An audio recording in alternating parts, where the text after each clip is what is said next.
football at its absolute best. Yeah, they had us the first half, I'm not going to lie. Oh, could be Wayne. I think I got my swagger back. Oh. I love it, baby. Them orange britches. Something about them orange britches. Tennessee wins! By Tennessee, Jawan Jennings. Jennings makes the catch. Ball hit high in the air into right field. Going back is Sayre. And Tennessee can say hello win column. A grand slam in the bottom of the ninth. You can't draw it up any better. We just won a basketball game, and we're very happy right now. McGrath for the win. He got it. If you don't like college football and you watch this one, I'm not sure what your problem is.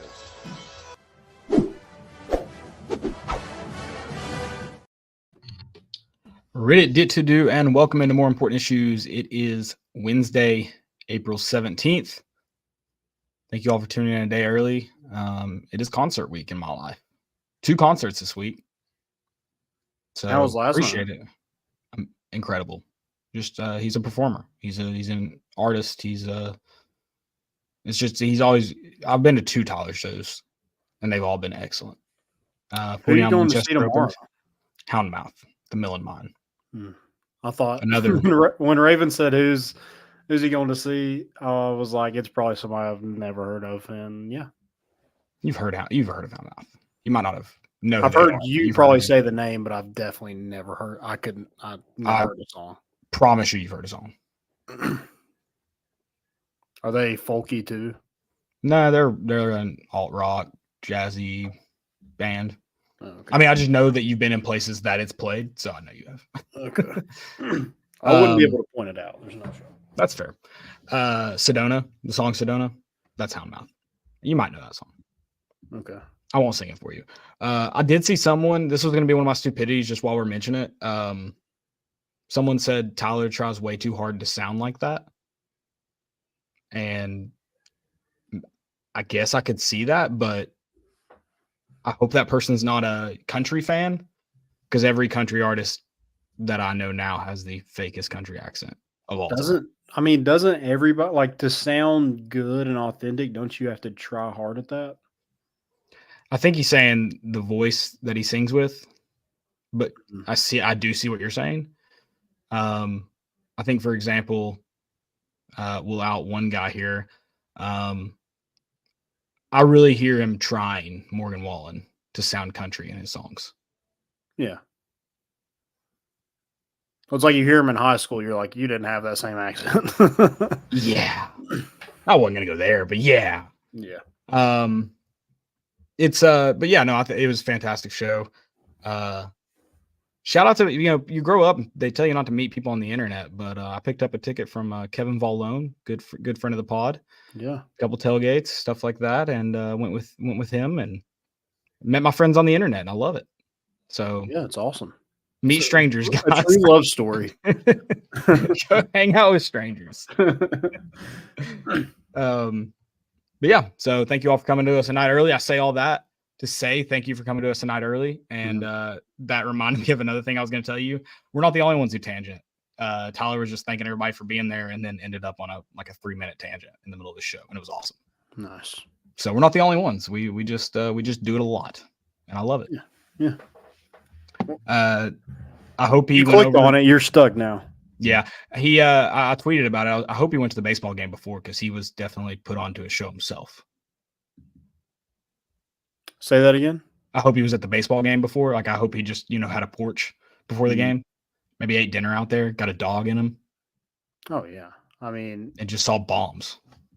Yeah, saw that Blake Burke. If you're not fired up and ready for a concert after Blake Burke hits a freaking grand slam tank, then I don't know what you're doing. And I know we're going to talk baseball, but we talked about this last night. Where is this team at pace-wise with the 2022 team, who was dubbed by some people, mostly us, the home run kings? They have to be close, if not ahead. They're definitely not ahead. Really? They were at 99 going into the game, weren't they? Yeah, they're at 101 right now. Oh, then they weren't 99 going into it. They got to 99 at some point in the game. Yeah. I can What find that team finish with? That's what we need to know. I'm pulling it up right now. Okay. Let me know because I am curious. I want to say they finished in like the 158. That's what they finished Yep, with. 158. Yep. So I don't know where we're at throughout the season. That's difficult. Yeah, and like pitching's just going to get better as you go. Less games you play at home, obviously, less weaker opponents you play in the midweek. Yeah, just stuff like that. And you're kind of sitting some guys right now in the midweek, so you're not really at, you didn't even have Christian Moore play last night. So some guys are getting some rest for those midweek games. So it's going to be close. I mean, here's the thing that I think is helping is Blake Burke and Christian Moore keep deciding like, no, I want it. No, I want it. Yeah. And so that they might will us to pass in that 2022 team. How many games have we played so far this season? 37. Obviously, like you said, because this team played into super regionals. They played 66 game total. You said we played 37 and we're at 101 right now. Yeah. This team is barely ahead of pace. This team's barely ahead of pace. Yeah. So I don't know what that looks like with, like you said, compared to where they were at in the season. I don't know where that stands, but right now they are ahead of pace. I mean, here's the good thing about that is like you get to the postseason. The way that this team's playing right now, you should be hosting a regional and a super regional. And those balls fly, baby. And those balls fly. I mean, then the hitting's contagious. It's so contagious. Charlie Taylor's he came down with a little home run fever. Little ding dong. Yeah. And I think every game, I don't know this for sure, but every game that Colby Backus gets into, he hits a home run. That's what it seems like anyway. That's a death taxes and Colby Backus hitting a home run. I saw the Charlie Taylor tweet get fired off. I was like, no way. They're just he hit like one into the wall and it's Charlie Taylor, so you say it. No, yes. He went deep, man. I love to see it. Put one in somebody's cooler on the porches out there. At what point in the night do you think Bellarmine said maybe we should have done the run rule? Probably that inning where Tennessee hit 3 home runs. What was that, the second or third? Yeah, I get the idea. You want to get guys in there, but at what point are you just like, all right, we have led the pigs to slaughter? Yeah, probably when Blake Burke hit that grand slam, you're like, all right, we're good. Yeah, round them up. Yeah. Hey, we're hurt. Hey, one of my guys in the dugout just got COVID, so we're gonna just go home. We all have COVID. Yeah, just tested. Yeah, don't worry about it. Credits to them though. I like it. I like the run rule's nice for weeknight games. I hate it in SEC play. Kind of sucks. Yeah, I mean you can jump on teams in a hurry and get to that 10-run mark before you even know it. Yeah. And the way teams are able to score so much in an inning, it's like, yeah, I mean, after 7, I guess that's a good lead. But at the same time, it's like there's still a lot of game left to come back. How is SEC run rule implemented? I know teams agreed to it in midweek. Is it just a conference rule? Mm-hmm. Yeah. See, that's dumb. I could understand Sunday games. Mm-hmm. But even then, if Sunday's a rubber match, if I'm a coach, I don't want to run rule on. Yeah, I mean, you look at it like you're saving. I guess you save some pitching maybe for next week, but still, like they have a week. That, and I mean, if the game's still happening in your mind, you still have a chance. Yeah, I mean, it sucks to be you obviously want to win that game. You run rule and get them out. You don't use any more of your pitching, but you're also not getting deeper into somebody else's bullpen. Yeah, and I feel like it's even weirder. I get the idea of it. Don't get me wrong. In SEC play, it's even weirder though. In a sport like baseball, I would almost understand it in more in a basketball or a football context because there's a time limit to the game. Yeah. Whereas baseball, you're going to get X amount of outs, X amount of pitches. Like, it's not like 3 minutes left in the game, an offense can run the ball and run the clock out. Yeah, I would like it more maybe if it was like a 15 runs instead of 10. Yeah. Because, I think what they're trying to do, like with the run rule, they're trying to save teams from beating like the midweek games like 25 or like last night, 20-5. Right. They're trying to And save those a lot of that. But the those shouldn't non-conference happen that ones- much in conference play. Yeah, they shouldn't. You're right. I feel like we've seen quite a few run rules though, not just Tennessee, across the conference. Yeah. And I don't know I if it's think more part of that than is normal. just the amount of runs that the SEC's putting up. I mean, the amount It's of a hitter- home runs too. It's a hitter's ball, man. We know it. We talked to Xander himself said it. Yeah, and Pav said it too. It's the balls. Yeah. We gotta do something about these. Yeah. Not really. I like it. Yeah, it's fun. I do like having conspiracy theory though. I got a rock hard ball in there. I wonder at what Freaking point launching are off the they bat. at what point are they going to be like, we're losing so much money in baseballs.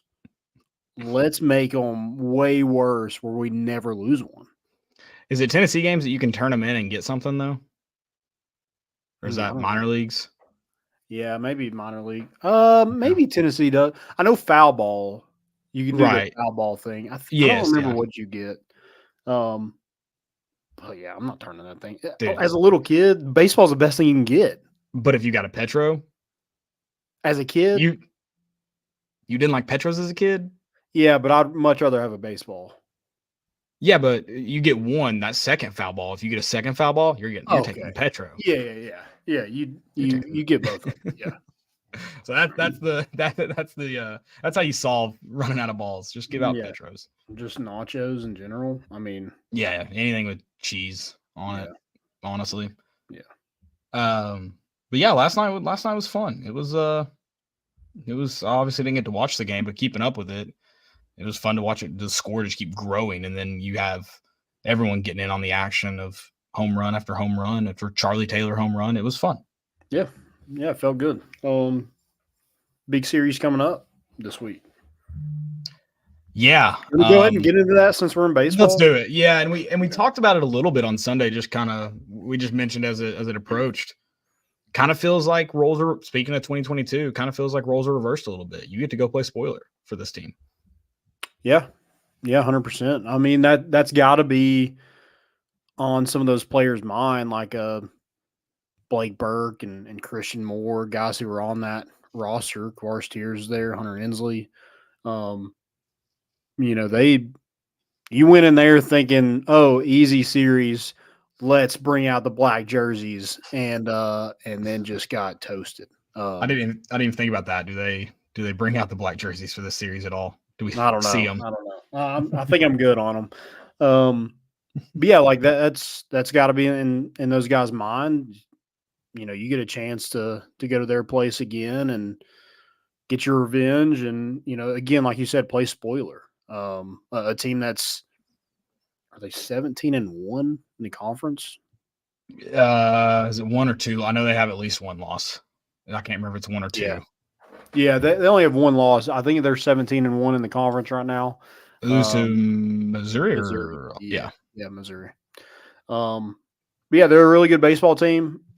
I mean, they don't really have any like stars. They're just pretty solid. They play a lot of small ball. They do a good job of hitting the baseball. They don't strike out a lot.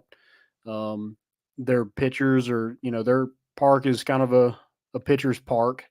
And then you add that with the cold weather, it helps them. Because they don't have a lot of guys hitting a lot of home runs. They have one guy that has double-digit home runs. I think they have 2 guys that have over 5 home runs. So it's just not a team that, uses the long ball like Tennessee does. But they steal a lot of bases. They're going to do sack bunts and hit and runs and, all that kind of stuff that Tennessee does not do. Right. But they're scoring a lot of runs. I mean, they won 17-13 last night against Louisville. So I think they're outscoring opponents like 225 to 100, so they're usually doubling teams up. Now they've kind of had a schedule kind of like Tennessee has, and like not really faced that top tier of SEC teams. Right. Like I guess Tennessee and Kentucky are now in that conversation, but when you're talking about Arkansas and Texas A&M and Florida, they haven't faced them yet. So should be a fun series. If you get to go, I hope you enjoy it. I've never been to a game up there, but apparently the new stadium is really nice, and they've done a good job with that program. But yeah, weather's probably last time we checked on Sunday it was going to suck. I haven't checked it again, so good luck, I guess, if you do go. Yeah, it's going to be in like mid 50s, 40s, something like that. So not a great weekend for baseball, but I mean, we've played in worse so far this season, so we'll be used to it by now. Did you see the Bill Martin stat that was tweeted out today? I just saw it. The Grand Slam. About Grand Slams. Did we mention that? I don't think so. No. Yeah, we hit our 10th one last night, right? 10th one last night.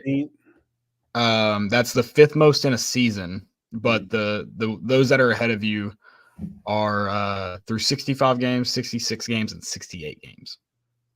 Which is weird. It doesn't feel like we've hit 10 Grand Slams.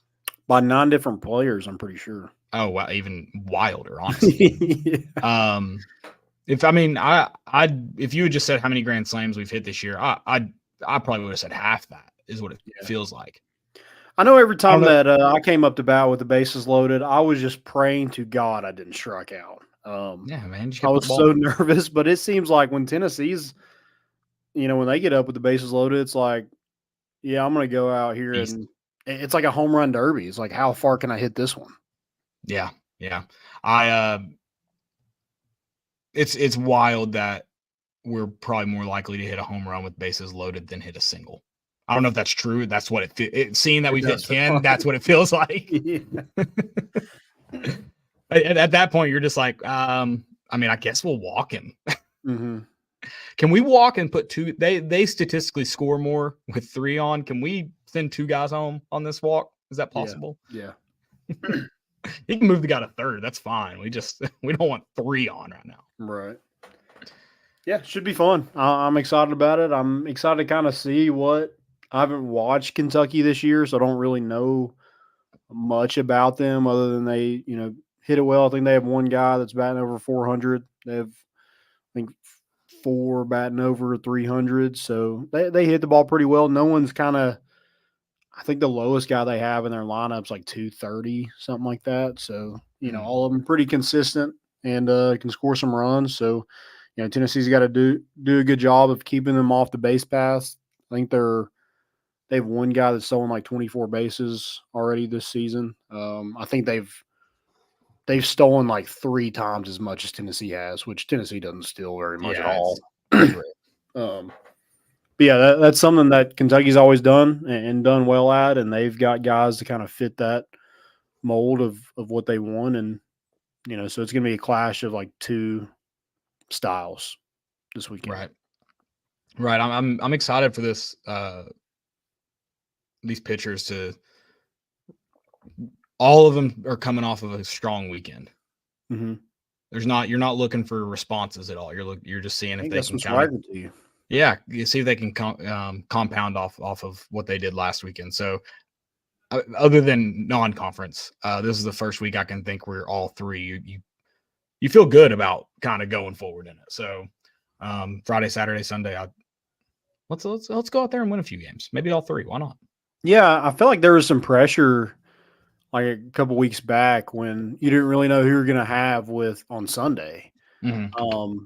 And now that Xander and Nate Snead have really held that roll down, I feel like there's not as much pressure for, AJ Causey on Friday and Drew Beam on Saturday anymore. Yeah, and hey, I would love to see Xander in a rubber match, but also let him go out there and just have a little fun. Yeah, he looks good with a broom in his hand too. Yeah, absolutely, absolutely. Anything else for baseball before we kind of move on here? Oh, I don't. I'm ready for it. Let's get it on. All right. Before we're going to talk some transfer portal, but I've got a transfer offer for you. If you're like me, you go to the store, You go grocery shopping and it's time to get some coffee, and maybe you're loyal to some random big box brand that doesn't care about the people around them and who they're serving and all that stuff. Or maybe you get the cheapest stuff on the shelf. I don't know how you roll, but I got a transfer offer for you. If you're looking for coffee that works, if you're looking for coffee that gets you up in the morning, if you're looking for coffee that tastes good, listen, I'm a creamer guy. I don't even need, if I'm out, I still make it in the morning because it's that good. It's grade A grounds, guys. Grade A. A local coffee roasting company in Kingsport, Tennessee, owned and operated by 2 educators. Those educators in the Johnson City area, they want to support their community and students. They do that by giving 5% of their sales to a nonprofit organization called Coalition for Kids. It's all over the Tri-Cities area. That money goes towards keeping a classroom stocked with necessary supplies needed for students. I'm telling you, you want to win, like Michael Scott says, grade A grounds. Get your wake me up in the morning, support your community, win. Guys, go check out grade A grounds. Plus, they're great labels that are made by those students. So you're adding listen, especially if you're a single male like myself, your house isn't decorated nice. Might as well have things that help make your house look nice. Grade A grounds with these great labels. Guest over, tell them exactly where you got it. Buy them a bag. Send them home with a bag. You can buy bags for everyone. Use promo code GOVOLS. Grade A grounds. Shout out. Do it. Dude, bring me back Tobe. Bring him back. Need him. The longer this goes on, I'm getting yeah. iffy. I'm too. Yeah. I just want to know. I understand you might not know everything that goes on, but you didn't know Jonas was hopping in already. Yeah, and I'm wondering if there's a hesitation because you think they're going to over-recruit you either before you come back or when you come back or after you come back. The thing is a coach's job is to over-recruit you every year anyways. Mm-hmm. Second off, no duh, they're out there recruiting right now. They don't know what you're doing. Yeah. Well, that's the thing is Tennessee can't sit here and wait around on Tobe Awaka to make a decision to return or not. You got to act like he's not returning. Yeah. Because you can't just expect him to come back and wait around and not recruit that position as well as you wanted to. And you don't land somebody and then you're like, oh crap, we're playing 5 yards. Yeah. And JP Estrella. Yeah, it's this time isn't fun. I don't understand the transfer portal. I don't understand NIL. I don't understand it all. I think you tweeted it. Apparently that $500,000 offer was real for what's his name? Oregon State running back. Yeah, Damian Martinez. I can't imagine Tobe or Jonas's NIL is so high that it brings them away from Tennessee if that's the reason. We've heard other rumors about why Adu's leaving. If they're true, that really, really, really took away from Grant Williams' ability to play in the NBA. So you should transfer. I mean, Rick Barnes doesn't know what he's doing in that situation. So you should go. Right. I don't get it. You're getting bad advice if that's the case. If that's the truth, you're getting bad advice. If it's about NIL, I don't understand NIL. I guess go get paid. I don't know. A lot of people, not a lot of people. I've seen a few people that think Tobe would go start at a school in a similar position as Tennessee. No, he won't. He'll be in the same position. If he transfers to a team of equal caliber to Tennessee, he'll be in the same position as he is here. Yeah. If you think the grass is greener, call your buddy Olivier. Ask. I don't know what he'll say. Maybe he will say yes still. I don't know. Yeah, I got to imagine he would have liked the idea of playing in the Elite Eight this year, even if he was less minutes. Mm-hmm. I know I would, but some people don't like winning. They just like their name in the newspaper, even if it's in the loss column. Right. And Jonas, I mean, yeah, I guess he wants to shoot more. Cool. But you also shot 20% from 3 this year. So it's did we want you to shoot more?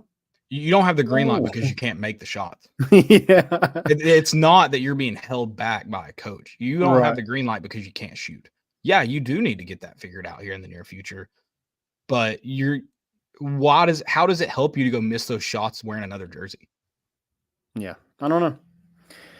It's weird, and I guess it's the transfer portal just makes you think like, oh, like there's something better for me out there. Oh, I could have a Dalton Connect season if I just go somewhere else, Yeah. and I just wish people would realize, like you said, like the grass is not always greener. I mean, Tyler Barron is he going to leave Louisville now? He's already left Ole Miss. I forgot that he played on last year's team when I saw that tweet. I was like, oh, he did just transfer this December. Wow. Mm-hmm. I was like, oh yeah, just a few months ago we were seeing him held every other play. Yeah, Henry To'oTo'o left and didn't win a national championship and lost to the team that he transferred from. And that's poetry. Here's kind of a take that doesn't necessarily involve every player and everything, but if you're just seeking a better situation, and better doesn't always mean winning games. Sometimes it's better for you because it's going to put you in a better position for your professional career. But if you're seeking it to get to a school that puts you in a better position to win,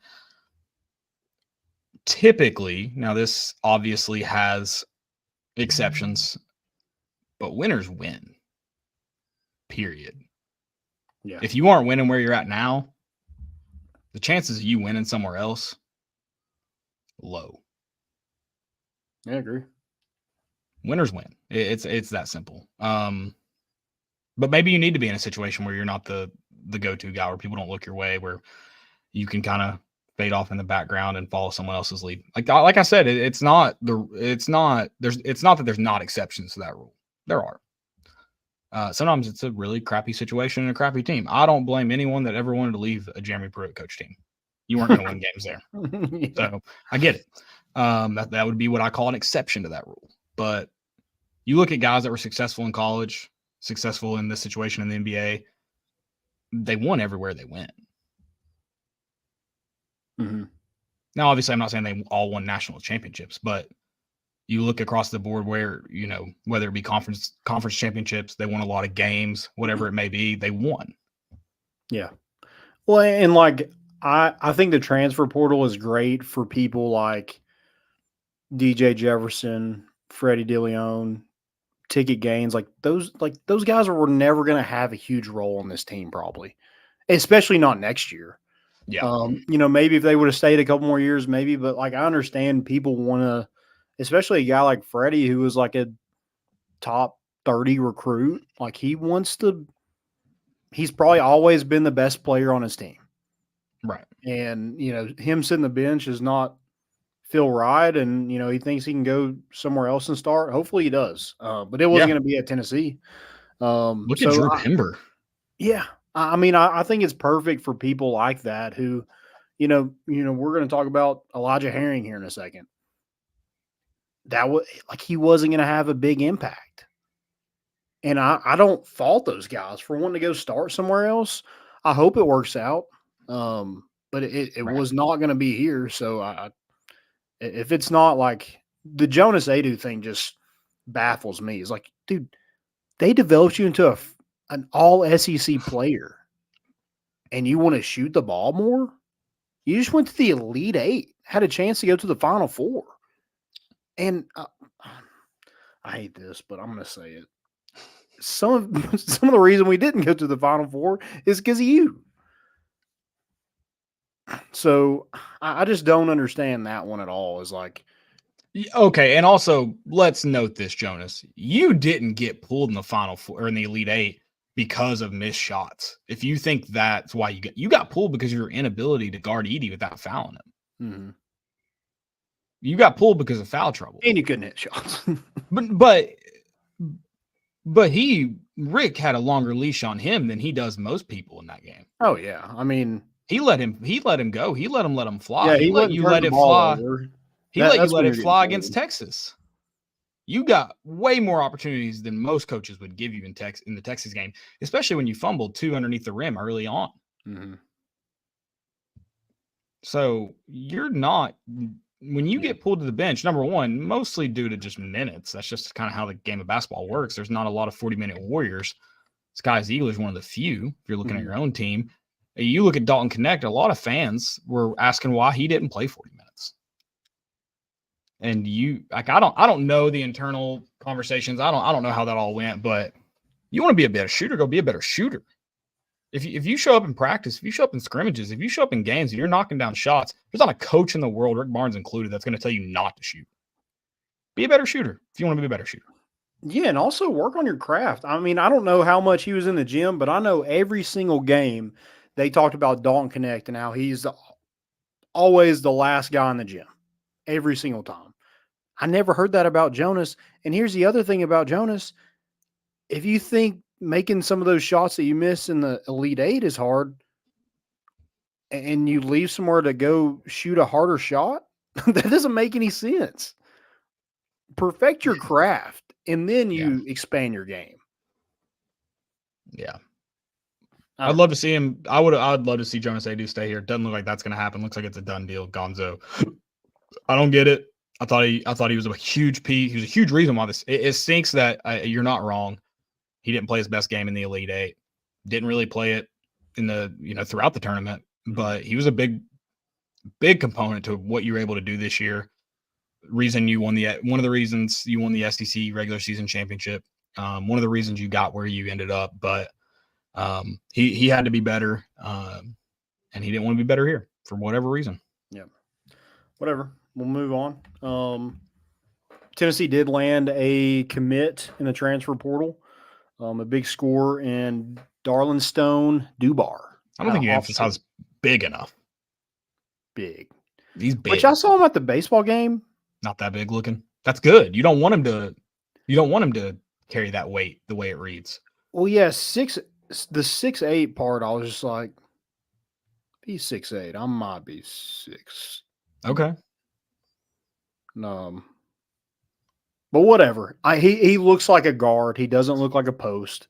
So I think that it's good to have a lanky wing like that. A guy that scored in bunches, has scored in double figures his 3 years at Hofstra, had a small role his freshman year at Iowa State, but had 17.8 points this season, 6.8 rebounds. He shot 53.9% from the field and 39.9% from three. And I think the biggest selling point with Tennessee in the transfer portal is like, hey, look at this Dalton Connect guy that we have throwing the first pitch at a baseball game. He came from Northern Kentucky or Northern Colorado. Look what you could do. Yeah, you're right. And should be a lottery pick. I mean, that's your biggest selling point. I don't even know if Dubar even talked to Connect. I'm sure he talked to Ziegler and Jemai and some of those guys on the team, but even if he didn't, like, that's your selling point is like, look at what this guy did. And you need to replace some of that scoring because you didn't, I mean, other than Dalton, that efficient scoring from deep, where did that come from? It was kind of nobody. I mean, nobody. Yeah. No, not efficiently, no. Yeah, Zakai. You have Spells as Zakai, Spells and Josiah. Jordan Gainey was streaky sometimes. Yeah. Vescovi just didn't shoot this year. I don't know why. But yeah, it was just you need to get some of that efficient scoring back. And Dubar was the fourth most efficient offensive player in the country. He scored on, I think, 1.15 of the possessions. Wow. Or 1.15 points each possession. Yeah, that's pretty nuts. Yeah. So it's a lot of scoring.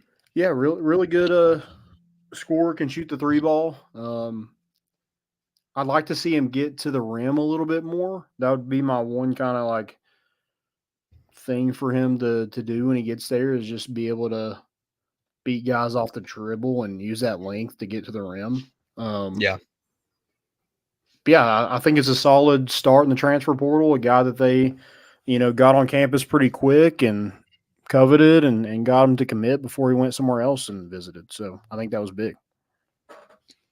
Yeah, absolutely. And I ran this thought by you in terms of how Tennessee's performed in the transfer portal, but last year being their real first shot at the new age transfer portal. Have we talked about that? We talked about a little bit of just kind of all the guys that haven't Before panned out. Dalton, yeah. Yeah, so I wanted to. I think I might have talked about this on Saturday, and so I don't think me and you have talked about it. So Tennessee's obviously struggled in the transfer portal.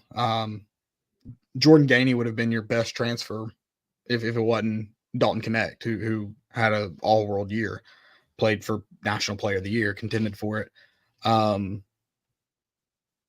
Gainey had a pretty good year, by far and away your best transfer, if not for Dalton, by the way. But I think this is Tennessee's, and that makes you worried for next year. But I really think last year was Tennessee's first go around with the new age transfer portal. Everyone prior was kind of in the right as it was coming up, not as like we had a lot of grad transfers, for example. And so when I thought about that, I'm not as discouraged about the idea of having to go get transfers. Who else is kind of the quote unquote present day type transfer besides those two that you can think of that might be here for more than a year, for example? That like previously? Yeah. Like that was a Jordan Gainey type transfer who, you got more than 1 year with him. I mean, Urosh was one. Urosh, yeah, but he was also had to sit out. Yeah. James Daniel was just 1 year. Tyreek Key was just 1 year. All grad transfers, I'm pretty sure. Those two. I know Tyreek Key was. I can't remember James Daniel. And then you had I know EJ and Asicki, he transferred after his 1 year at Tennessee. That didn't work out. God, that was a mess. Was he also a grad transfer? I think he transferred somewhere else after Tennessee. Yeah, but he probably would have had a year eligibility. He didn't blow any of it at Tennessee, surely. Could be wrong about that, but it's true. Yeah, so I'm not as discouraged as I previously was when I kind of thought about that. You were successful this year in the transfer portal. So yeah, I think my one thing is like I just wanted to be like I want to get more of those guys like a Zakai, like we thought Tobe was going to be, like those kind of players that you're going to have here for 4 years and embraces the culture, has that veteran presence in a couple years and kind of leads that club. I mean, that's why Tennessee's been so good, is they've had that leadership of guys that just came up through the program. Now, Dalton Connect was a one-off, but guys like Grant and Admiral and Josiah and Zakai and Santi, I mean, that Fulkerson, I guess, was one. I mean, you just didn't have – you kind of sprinkled like talented freshmen and transfers with these – guys that those veteran leadership guys, and it's worked. Now next year, it's like you have some of those in Jemai and Zakai, but you also really don't have any more like after that. So my one thing is like, man, you got to land some more guys than one out of high school next year. Yeah, and I definitely that's a question for me in the portal is, can Tennessee's culture mindset,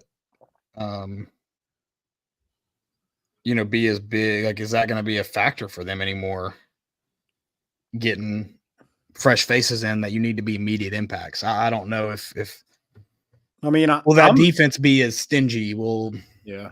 I have a lot of questions about how Rick Barnes runs his program in this new age. You obviously last year, last year was a bit of a anomaly, perfect storm, where you had 2 6-year guys on your roster, mixed with guys that have been here for several years that still have eligibility, and Zakai, Jonas, Jemai, and then you thankfully just had studs that came in for 1 year. Jordan Gainey had more than one, but for 1 year at the time. So yeah, last year was kind of a perfect storm of that. Maybe a good time to get acclimated, hopefully, for Rick Barnes and his staff, because that's what you're going to be faced with in the future. Like, that's just what it's going to be. You're going to have guys that help lead you to an Elite Eight that hit the door. Look for brighter skies. Yeah, and I'm sure that, like, I mean, if you don't fit that mold, like if you don't come in, if the first thing you come in and be like, how much am I making? I don't feel like you're going to be at Tennessee. I don't know that for sure, but I just feel like Rick Barnes is just like, no, probably not the guy that we want to come in for a year. Probably not going to work. But a guy like Igor Milicic Jr., his dad's a coach, I think, in Europe. I mean, he's a guy that would probably fit that mold. Came from Virginia, where it's very selfless basketball. Selfless is in they don't score a whole lot probably sometimes. But yeah, a guy that kind of fits that, like, obviously talented, but also like has that mentality of like, I can take tough coaching. Right. And stuff like that. So I'm sure some of it, like, they weed out guys quick with Rick Barnes as the head coach. I'm sure. Yeah, I'm sure there's an element to it. Yeah, I don't know how they handle NIL. I mean, apparently our guys just in any sport aren't making money. It's either our NIL is the best or our NIL is the worst. It is crazy that we're seeing dollar amounts. Are they real? Like, I don't know. I mean, that was the report coming out for Damian Martinez. Now, is that true? I don't know, but like $400,000, and that wasn't good enough for you? Here, and like, I don't know if we were going to pursue him anyway, but there was a tweet out that he was going to visit. I thought that was strange, and then he canceled the visit. I'm just like, did he just do that to impress one team and maybe get some bigger NIL money? I don't know. But that would have been a weird one to get on. I mean, I would love to have a 1,000-yard rusher. Yeah. But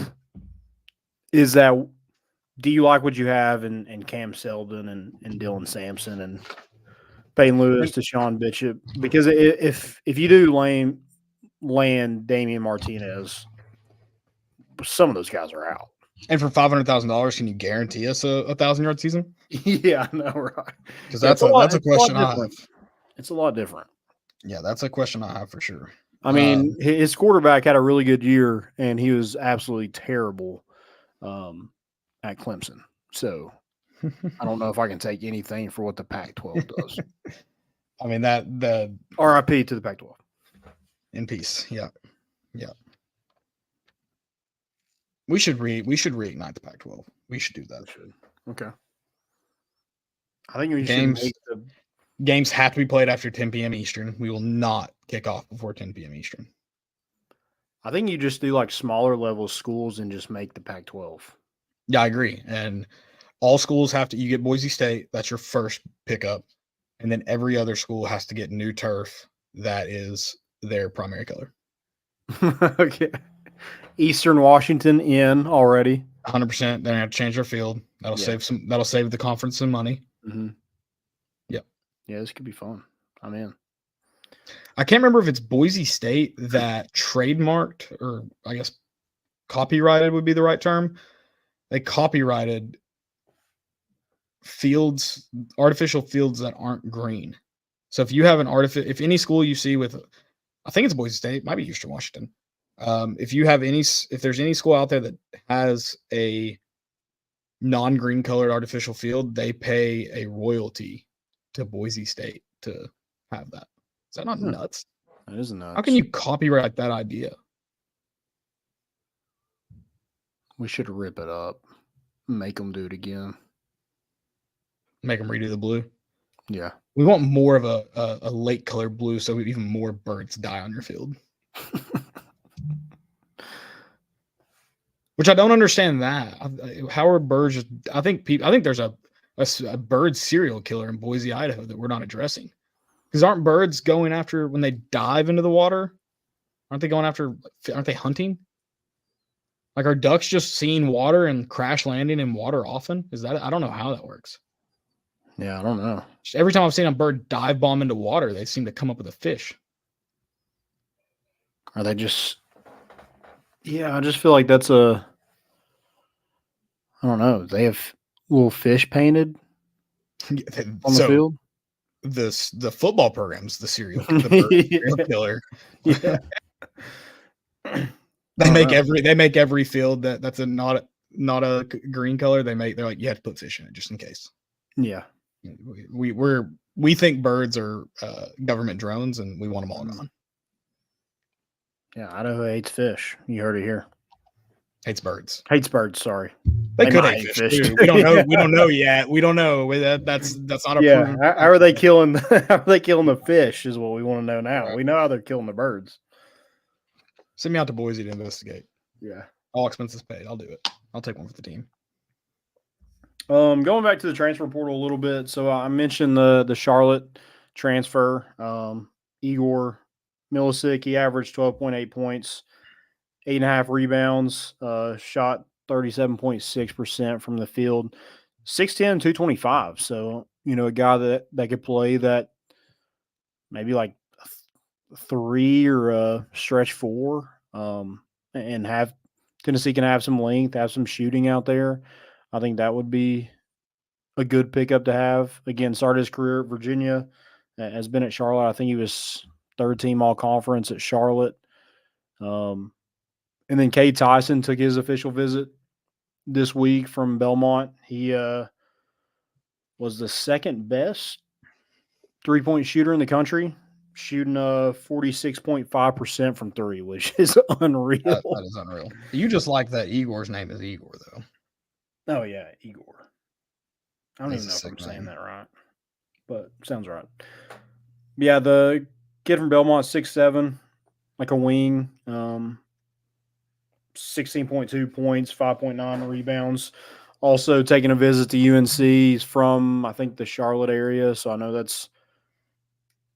when you think UNC, you're like, oh, okay, well, that's probably a done deal. But we've actually recruited North Carolina pretty well. Yeah.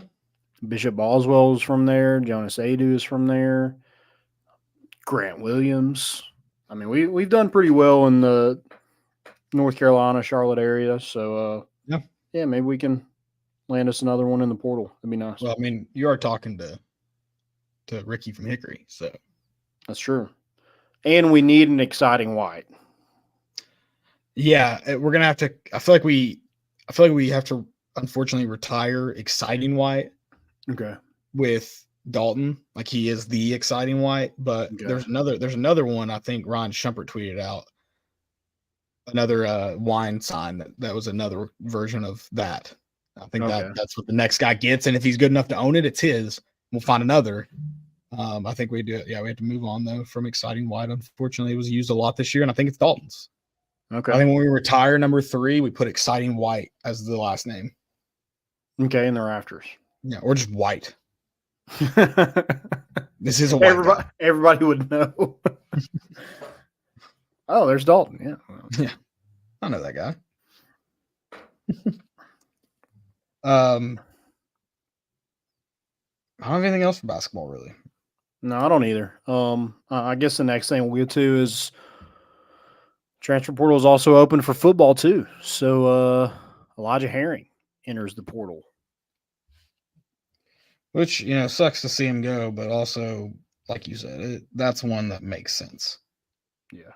Like he wasn't going to play. He got kind of forced into that starting role last year when Keenan Peely went down and did okay. He just struggled in space. And, I think when you had guys kind of nipping at your heels like Aaron Carter, who dealt with some injuries last year that probably, kept Elijah in that starting role. Jeremiah Telander was just a freshman, so he was kind of still learning as he went. And you know how those defensive coaches, they love guys with experience. So, I just think, he was your leading tackler, but I don't think this is a huge shock to really anybody that pays attention to Tennessee. Like, he wasn't going to start this year. It was going to be Keenan Peely and Jeremiah Telander, Aaron Carter, and they absolutely love what they have in Edwin Spillman. So I just don't know. I think it was going to be hard for Elijah to be even in the 2 deep, which is insane. But Yeah. I think you're only getting better at linebacker. And again, it's kind of one of those things that we were talking about getting recruited over. Like Tennessee just getting better recruits on defense. They're getting, look at the offensive linemen that have been on campus the last couple weeks. Tons of 5-stars. Like Tennessee is getting a different level of player on campus, and I think that speaks to your program. So I don't think it's necessarily a bad thing that Elijah Herring is leaving. Like again, I hope he does great things. Like it probably suits him a little bit more to go to the Big Ten or ACC somewhere where he doesn't have to play in as much space like the SEC. Right. But I want to mention one thing about him that I don't think this can be understated. He was the first recruit Josh Heupel landed. He was the first recruit to believe in that vision. So I think that's huge for him, and I wish him nothing but the best. I mean, his brother's still here, so I don't think there's any kind of ill feelings or hard feelings or anything like that. I think it was just, hey, I want to play, and I don't think it's going to be here. Yeah, absolutely. I mean, that's another guy you were talking about, guys that transfer portal is good for. I think you mentioned his name when you said it, but yeah, that's another guy that I get it. Yeah. And I don't think that's what the transfer portal should be for, 100%. Yeah, It's guys like agreed. that. Agreed. Like guys wanting $500K because they're getting $400K at their previous school. That's what's ruining. That's what gives the transfer portal a terrible name. But again, if I was in the same shoes, I don't know what I would do. Probably I'd take the money. I'd take the money and run. Yeah. Take the money and run. Oh, take the money and run. Steve Miller Band. Look it up. Stuff. All right. One thing I need to knock. Maybe people are just enjoying it and listening to it, but I don't know about. Well, first let me do this. Instead of complaining, let me give a shout out. Tyler Childers told a story last night, and he mentioned Rupp Arena, and it erupted in boos. Yeah, sure. Love that. Then he went on to, he's like, don't do that. Don't boo me. He goes, all right, let me try this again. Lexington, Kentucky also got boos. I was like, good job, guys. Well done. We know how it's done in this arena. Then later on, they were just kind of jamming, and the pianist, the guy on the keys, I don't know what you'd call him in the band, he started playing this, like, I don't know if you've listened to his new music, like the Jubilee version of like Rocky Top, and it took people a while to figure out he's playing Rocky Top. And then they were way behind on the claps. It was kind of embarrassing. But we did boo Rupp, so that's good. And Lexington, so that's good. Yeah. Can't win them all. Can't. Before we get into, I don't really have anything else. Do you have, I guess we can segments. Transfer portal makes me an old grumpy man, and I hate it. That's the thing I hate most about the transfer portal. It's tough. It is fun to see, like, I mean, Alabama seems like they're imploding too. Like 2 of their best players dipped. I don't know. Whatever. You already have Kentucky players following Cal to Arkansas. Yeah, whatever. I'm sure it was just a Kentucky blue jersey that made them bad. Yeah. I mean, I'm just kind of excited to see what Tennessee gets out of it. Obviously they have some work to do, and, we'll see what they end up with. But good start so far with Dubar. Before we get into segments, guys, go check out our good friends at Roback. Best quality clothing there is out on the market. Go check them out at roback.com. Use promo code More Important Issues for 20% off your first purchase. They have the Tennessee polos. They got some Masters themed stuff. They also have the volunteer polo, so it's got the TriStar on it. It's really cool, and they got polos, hoodies, joggers, shirts, pants, swimming trunks now, putting covers. I mean, they got everything. So go check them out at roback.com. Use promo code More Important Issues for 20% off your first purchase. All right. Go do that, please. We'd appreciate it. Yep. Stupidity. Oh, boy. Buckle up. I'm just kidding. I think I have maybe 2. Okay. Well, we'll probably get all that. Okay, I wish I had more baseball guys on here. Like I wish maybe Deuce was around, but we'll go.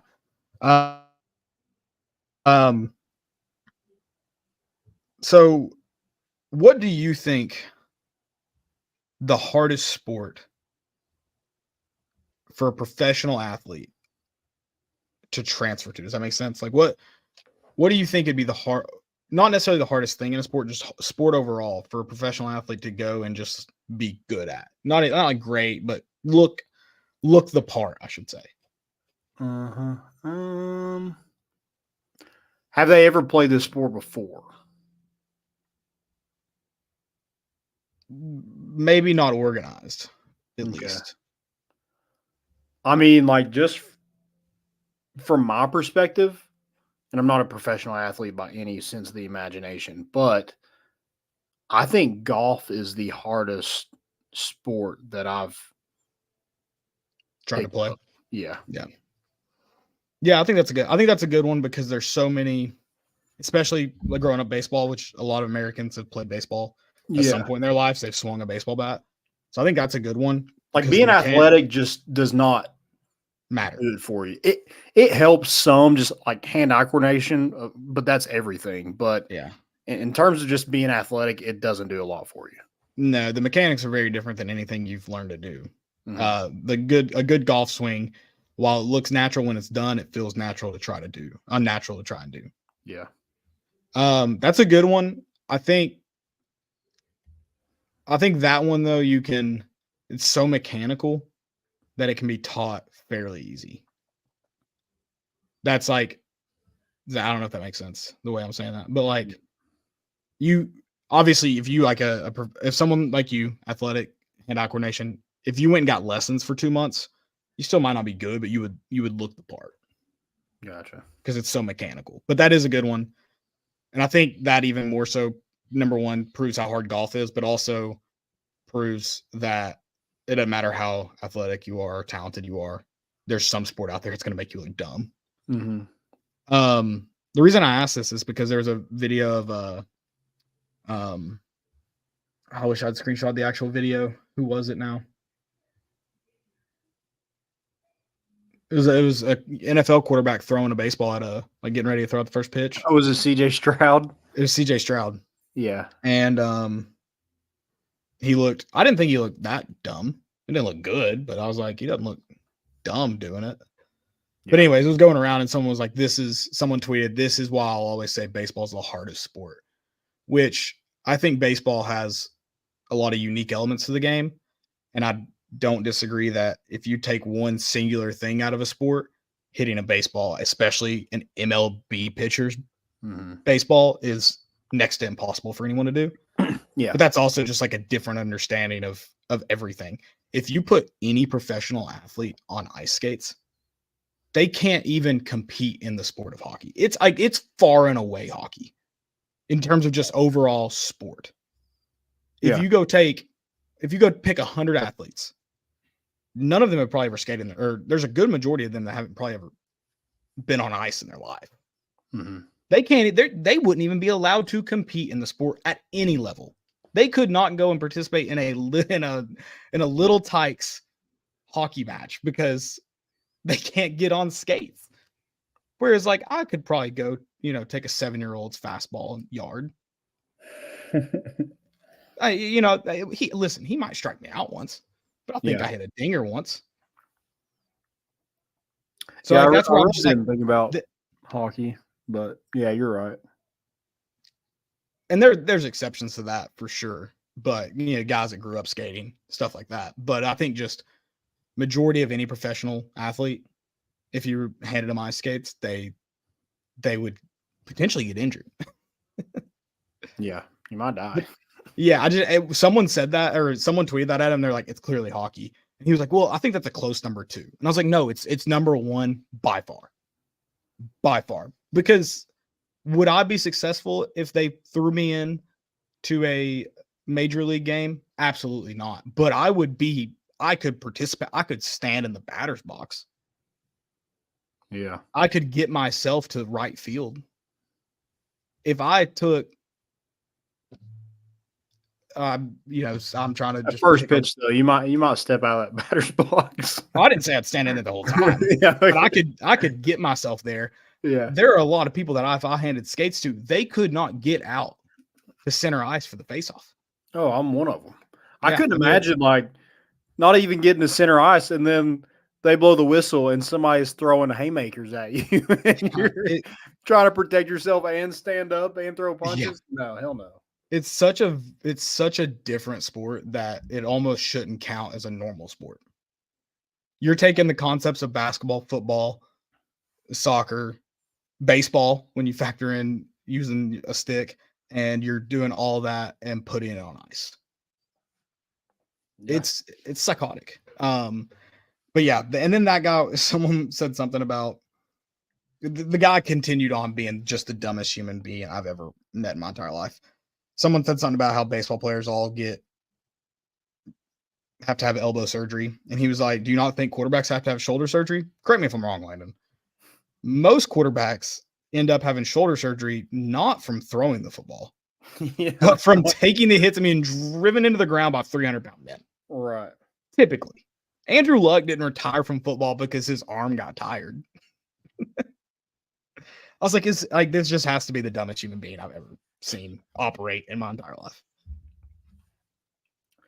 Yeah, this is the guy that's probably like, women shouldn't be allowed to talk about sports, while he just rambles off these awful takes for no reason. Just on a Wednesday, he's like, hey guys, I've got a real bad one for you. Are you ready? Yeah, speaking of real bad ones and women in sports, did you see the reporter with Caitlin Clark? Oh no, what happened? I guess it was like her like going to the Indiana Fever, like it was our first press conference with the Fever, and he was like, hey, and just like did the heart to her, and Caitlin was like, oh, you like that? And he was like, I like that you're here. And then she said, yeah, I do that at my family after every game. He said, start doing it to me and we'll get along just fine. Is he trying to like Travis Kelce, Caitlin Clark? I don't know. I was like, dude, please stop. Like, is that that's a beat reporter for him? Yeah. that is probably that makes my skin crawl. That's so creepy. Pull his credentials now before he follows her home. Last episode we talked about that woman in the 70s like hitting it off the tee box, and somebody's like, please make her stop. Like during that question, I was like, make him stop. I need to find that video so you can see it, because it looks so fake, and I'm 9, and then it just sounds so. But yeah, just a terrible interview or question. Yeah, I mean, it wasn't even really a question. He just did that to her, and she's like, "God, she's getting paid $75,000 a year to sit through that." Yeah, I know. Ugh. Here, I'll just let you kind of hear it first. Here's our first teeing off. You can hear how bad it is. That was our first one. She had a couple of people in the shin.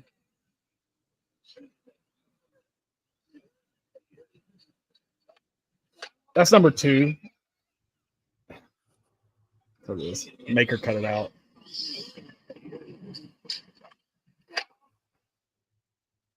I don't know if you can hear it. I can't hear it. I'm gonna send it to you. A girl yells like way in the background, make her cut it out. Imagine being like, I don't know if that's on the first hole or what, but there's no way you finish that round after someone in the crowd just begged for mercy. They weren't heckling you. They weren't Zach Johnsoning you. They just, please stop. Make her stop.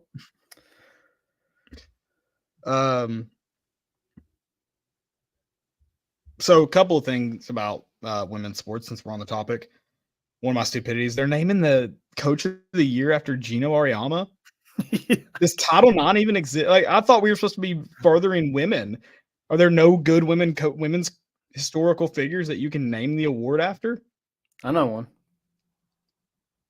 Educate me. I don't know. I couldn't think of a single one. It's just men keep popping into my mind. I mean, what would women's basketball be, Landon, without men? I think that's what they're saying. Yeah. What an award. Again, You, more so meaningless than the Heisman Trophy. I have to think that only one person made the decision to name it after him, because there's no way a boardroom full of people said, we're going to name it after him. Everybody's good with this decision. Okay. And left. There's just no way. It had to be made by one person with zero checks and balances. There's no way 8, 9, 10 people are that collectively stupid. Yeah, especially name one person that likes him. Well, and I don't even mean from the perspective of a Tennessee fan.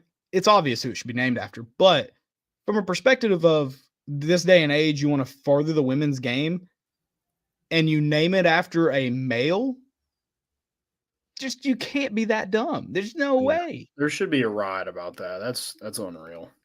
I mean, imagine Dawn Staley next year and she gets that award. She's going to be like, I don't want that. That'd be awesome if she did, by the way. I'd She'll either win it or Kim Caldwell will win it. Oh yeah. I have Josh Norris. He's I was hoping you had this one. Okay. Yeah, he's a fantasy football guy. I said per Pro Football Focus, Jalen Wright had just 4 carries when facing A+ defenders in the box and just 5 total outside runs. Mickey Mouse offense. Mickey Mouse offense is where I just want to start because that's the dumbest thing. When are people gonna just accept that this offense is just good? There's nothing Mickey Mouse. It wins games. It scores points. That is the total reason why you have an offense, why you run a system, is to score points. How is that Mickey Mouse? I don't understand what that means. Also, what are the defenses that this offense plays if it's Mickey Mouse? Yeah, if we want to say anything is Mickey Mouse, what I think of Mickey Mouse, I think of basic, junior, pee-wee football. If any offense in the country is Mickey Mouse, it's a team we played in our bowl game. That is a Mickey Mouse offense. I think it's grown men with blonde hair. Yeah. Named Josh Norris. Yeah. I mean, and then he goes on to say, oh, yeah, good offense or scores points, but I don't really watch a ton of college football. Well, no shit. That's my favorite one is, and then some Tennessee fans were like, I don't think he's attacking the offense. He called it a Mickey Mouse offense. I'm just like, what planet am I living in? Yeah. What planet am I living in where someone's like, I don't think he's attacking the offense? 5 total outside runs. I don't think anybody, but he had to throw that little shot of Mickey Mouse offense. Yeah. And I think that was the only reason why he was going to get clicks out of it. Yeah. And some people said, he was like, they're right. It's tough to evaluate running backs when they're playing offenses like this. I'm like, well, majority of college running backs playing offense is similar to this. Yes, it's run a little bit different, but similar, in terms of spreading it wide and how they operate fast paced. Most running backs that are going to play in the NFL because of where they play are playing in offenses like these. So that's just not true, by the way. And then forgive Jalen Wright for playing in an offense for 2 years with a quarterback that was a threat and teams couldn't load the box on you. Also cherry pick us playing Austin P. Yeah, I did see that. Who's just their entire game plan. Respect them. Your job's to win at all cost. Come in there and gimmick the hell out of us on all 3 sides of the football. Also, Josh, there are 3 sides of the football: offense, defense, and special teams, brother. There are 3 sides. You probably didn't know that because you don't watch football. But yeah, so they gimmicked the hell out of us and it was largely effective. But that's the screenshot you grab, by the way. Do it against Georgia. It's not going to look like that. Also, who in the world has 8 defenders in the box in this day and age? Not even in college. Who is doing that in the NFL? Yeah. He's hardly ever going to get a run with 8 men in the box unless you're on the goal line. And Yeah, and I'll tell you too. I mean, I don't know what his stats are. Pull up his stats from Pitt last year, will you? Well, I guess he was probably. Oh gosh, was he still injured?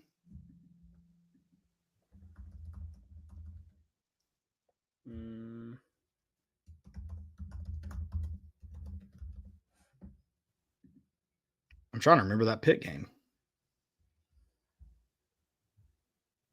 I feel like we had a running back have 70 yards. I don't remember if it was him or Small though. Oh, you said last year, didn't you? Yeah, we didn't pay Pitt this year, correct? Yeah. It all runs together. So my thing about Pitt, 47 yards. 47. How many did Jabari have? 47 on 9 carries. Yeah, Not too shabby. He's averaging over 5 yards a carry there.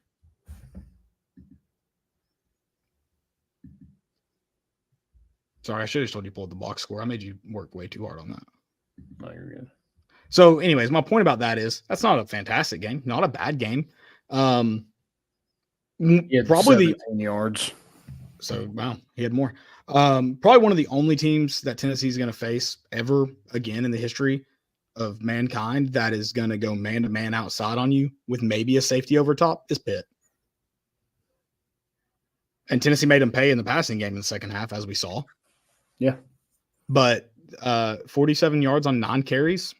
I don't think any NFL scout's going to raise their nose to that. I think if you have 9 carries and you run for 47 yards, they're going to be okay with that. But also, we're talking about teams loading the box. Well, let me introduce you to one of the only teams in the country that does that now. Yeah, I mean, I just don't understand that. Like they're continuing to pick out Tennessee's players on offense and being like, "Oh, this is why they won't be successful in the NFL." Jalen Hyatt was too open, and now Jalen Wright was only good because he went against light boxes.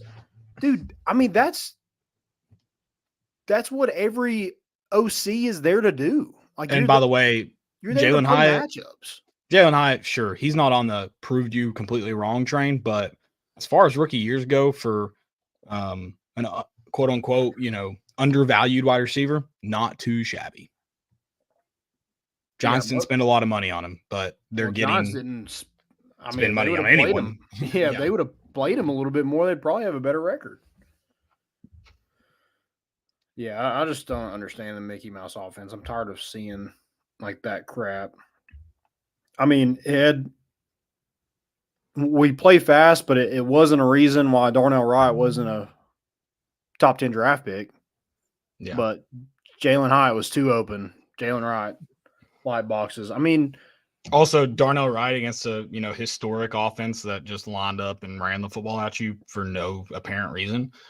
Looked like he was going to phase out and be lucky to get on an XFL contract. So I think all things considered, it worked out. Yeah.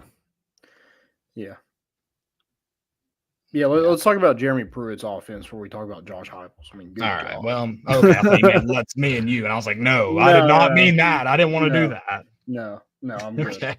Okay. I got one more. Do you have another one? No, that's it for me. I believe, unless something came before. Yeah, I had Josh Norris on there. Don't worry. I have Shiloh Sanders tweeting out or on his Instagram story says defensive transfers DM me, offense transfers not even defensive, defense transfers DM me, offense transfers DM me. At Shadur Sanders, this is not last chance you. Which I love. Also, if you're doing that on your Instagram story, I got a little bit of news of the type of players that are going to DM you. It's not the players that you want at the University of Colorado. I'll tell you that. We should just forward them all the DMs that we get of people who think we're some kind of scouting service, I guess. I might DM him and be like, "Yo, thinking about it." You got room for one more, brother? Yeah. Check out my highlight tape. Oh yeah. Yeah, sending my huddle from high school. Yeah, hey, I've got a nasty fake punt somewhere on my huddle. I'll upload that in a heartbeat. You're in. I'm still disappointed Pat McAfee's never given me recognition for that. And my hot take is that my fake punt was so much better than his that goes viral every year that he just doesn't want to show it. That's my That's it. hot take. But yeah, this is Also, not- I would have gone for 6 if I had just someone selfishly lay a block out there. I'd do it on myself. No, last chance you. The fact that you have to like preface that, it's not a good look. No. Also, we need last chance you back, don't we? Yeah. Like I do love that everything that pops up where like a kid hits a teacher or like any kind of like weird video that goes on, he's just like, put me in a room with this kid. And I'm like, what is wrong with you? Shadur says that. No, Jason Brown. Oh. Well, Landon, that is a loaded question because there is a lot wrong with Jason Brown. So I don't know if you want to go there necessarily with him. Yeah. It's entertaining for sure, but it is. Yeah. I love that too. Like people are like, no, he's exactly what those kids needed. No, that's what those kids got plenty of just yelling and berating them their entire lives. I think they could have got that back home. Yeah. Yeah, we don't need no Jason Brown. Good Lord, man. God. He is last chance you. Honestly, I think Put me in a room with him. yeah, I think underage kids. I think Colorado should hire Jason Brown. Yeah. Meet your new Hitler, buddy. Is that what he said? Yeah, meet your new Hitler. Yeah. Just by far and away the most psychotic thing anyone could say to anyone, let alone a German student. Yeah, just let it rip. Oh, I do love Last Chance U, by the way. Yeah. Also, my favorite Jason Brown moment that if we ever get him on this podcast, and I'm not saying we shouldn't, that I'm going to ask him about is the clip where he's yelling at that ref and he's like, I'll show you the tape on Monday. He said it. Jason said it wasn't a catch. They ruled it a catch touchdown. I'll show you the tape on Monday. Sure enough, catch. I was like, I wonder if he ever sent over that tape or not. Yeah. My favorite is like his pregame speech chant that he does. I'm just like, who in the Repeat world? after me. Yeah. It's just MF that. Oh Hey, my fire God. me up, baby. Fire me up. Oh, they were fired up. Yeah, they were loving it. I love that hey, credit to that team, and Jason won't ever give them credit for this. I know they were trying to be in it for a moment, and then they were just like, wait, what? And where do we go with this? Yeah. Bobby Bruce FU was an all-time moment. Honestly, probably the all-time moment. Yeah. Golly, man. All right. Well, Hey, what a guys, show. it's been fun, as always. Yeah. Guys, we'll be back. Coming to you a day early. Sorry about that. Sorry for the change of plans. But We're not sorry. We yeah. appreciate y'all, though. Yeah. Thank y'all for coming in, and we'll be back Sunday talking Tennessee baseball, probably talking more of the transfer portal, different stuff like that. Stay tuned. Follow us on Twitter. Also, subscribe on YouTube if you haven't already. Oh, yeah. Please do Kinda that. forgot again that we have that. Yeah. We're trying to grow that very slowly, but we're trying. So One day. thank y'all again. We're bringing the boat in, and we out.